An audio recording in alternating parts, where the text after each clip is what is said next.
Other news tonight, the former Stamford man who's accused of stealing almost $1 million in an elaborate DoorDash scam was shot to death Monday in New York. This came right before he was due in court in Stamford for a potential resolution in that case. News 12 Connecticut's Marissa Alter with the latest tonight. David Smith was supposed to appear in Stamford Superior Court Wednesday morning to accept or reject a plea offer in his case. Instead, the state's attorney's office learned Smith was killed 2 days ago. New Rochelle police found David Smith shot several times in the chest Monday morning at the Heritage Homes complex.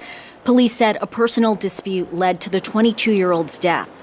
They've since arrested 4 men in connection. Community members did help with this, with calls to the police of the shots and descriptions of people running away. Smith was living in Mount Vernon. He moved there after Stamford police arrested him in June 2023 in what one investigator called the most massive scheme he's seen.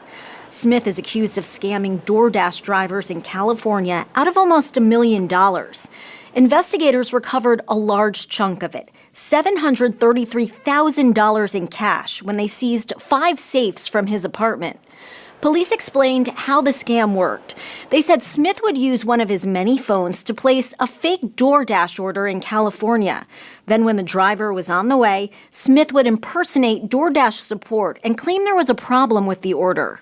He would get them to click a link or go to a website, and then that essentially would turn over their credentials, their username and password, to him. Once he was in control of that, he would change the billing information and steal any funds that they had for deliveries they had done, basically steal their paycheck. More than 700 drivers were scammed over the course of 2.5 years.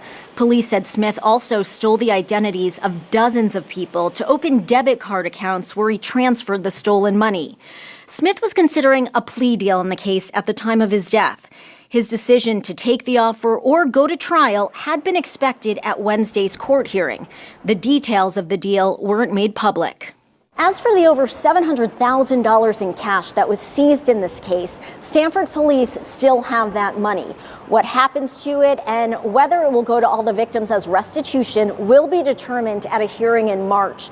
That's also when the charges against Smith will officially be dismissed. In Stamford, Marissa